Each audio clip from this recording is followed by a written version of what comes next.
1972 నుంచి 2015 వరకు దళితులకు ప్రభుత్వం ఇచ్చిన సిజేఎఫ్ ల్యాండ్ను సాగు చేసుకుంటున్న మా దగ్గర నుంచి 2015వ సంవత్సరంలో అగ్రవర్ణాలకు చెందిన వారు ఆక్రమించుకుని తమను పొలాల్లోకి వస్తే చంపేస్తామని భయభ్రాంతులకు గురి చేస్తున్నారని కొండాపురం మండలం సాయిపేట గ్రామానికి చెందిన దళిత రైతు కారుమంచి బ్రహ్మయ్య భయాందోళనను వ్యక్తం చేస్తున్నారు. శనివారం పట్టణంలోని ప్రెస్ క్లబ్లో ఆయన విలేకరుల సమావేశం నిర్వహించి ఎర్రబాలెంకు చెందిన బోనముక్కల సుబ్బారెడ్డి కుమార్తె బిచ్చం పెద్ద వెంగమ్మ అను పేరు మీద నకిలీ పాస్ పుస్తకాలు సృష్టించుకుని సాగు చేసుకుంటున్నారని అధికారులకు తెలిపినా పట్టించుకోవడం లేదని తమ ఆవేదన వ్యక్తం చేశారు.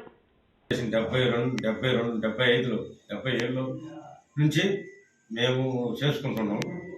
సీసీపీ ల్యాండ్ అది సప్లెస్ ల్యాండ్ విధంగా కూడా చేసుకుంటున్నా కూడా అలానే ఎర్రబాలెం గ్రామస్తుడు బోనముక్కల సుబ్బారెడ్డి కూతురు బిచ్చం పెద్ద వెంగమ్మ ఆమెనేమో నకిలీ పాస్బుక్లు తయారు చేసి ఈ విధంగా నానాకు ఇబ్బందులు పెడుతుంది.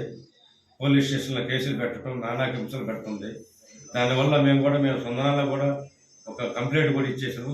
సొందనాల్లో కూడా మాకు న్యాయం చేయమని కలెక్టర్ గారు పంపిస్తే మాకు ఎటువంటి న్యాయం చేయలేదు.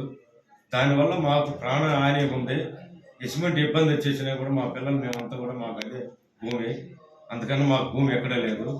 దానివల్ల కూడా మేము రోడ్డును పడే పరిస్థితి ఉంది. నాకు 3 ఆడపిల్లలు, దాని నుంచి జీవించడానికి అదే ఉంది భూమి. నేను ఏ పని చేసుకోలేను. ఈ విధంగా వాళ్ళ దగ్గర నుంచి పోలీసు వారు కానీ, రెవెన్యూ డిపార్ట్మెంట్ కానీ, సబ్ కలెక్టర్ గారు కానీ, కలెక్టర్ గారు కానీ మాకు అందరూ కూడా న్యాయం చేయాలని కానీ మనస్ఫూర్తిగా